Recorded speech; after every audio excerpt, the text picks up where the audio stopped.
नमस्कार प्रणाम। और हम भोजपुरी का टुनटुन यादव और ये हमारे वरुण बोस, नंदन सर, शुभम सर, तमाम हमारे छोटे छोटे मैनेजर लोग बैठे हुए हैं।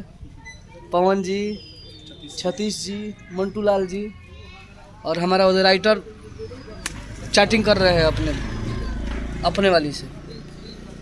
तो आप लोग ऐसे ही प्यार बनाए रखिए। और आज हमारे वो गाना आइल बा,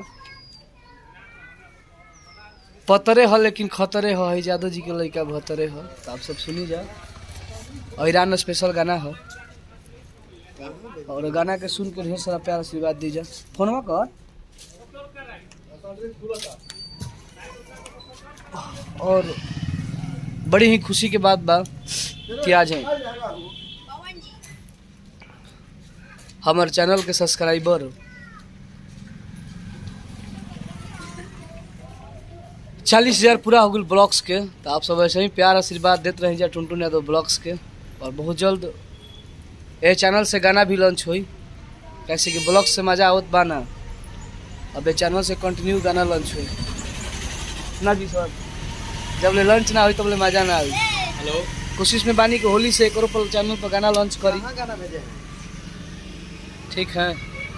और आप लोग ऐसे ही प्यार बनाए रखिए। फिर से भेजिए ना एक बार टुनटुन यादव ऑफिशियल चैनल को, हिट्स को, ब्लॉग्स को। और हमारा इंस्टाग्राम का भी आप लोग के प्यार आशीर्वाद से 70-71 हज़ार फॉलोअर्स हो गया है। और आप लोग जनवरी और पूरे फरवरी में इतना प्यार दीजिए कि हमारे चैनल का फॉलोअर्स 1 लाख हो जाए 100 के। तब एक बार पार्टी मनावल जी धूमधाम से, केक को काटल जाए। और बहुत जल्द हमारे आर्मी लवर कृपा कर दी मैया, हमारे आर्मी लवर पे गाना के भी वीडियो के व्यूज 10 मिलियन पहुँचे वाला बढ़ुए 98 हो गई बा। और 2 लाख के काम बा, 2 लाख 3-4 दिन में हो जाए। तो सही प्यार बने रहो। और जो भी ब्लॉग्स देखो था एक बार ब्लॉग्स पे प्यार दो।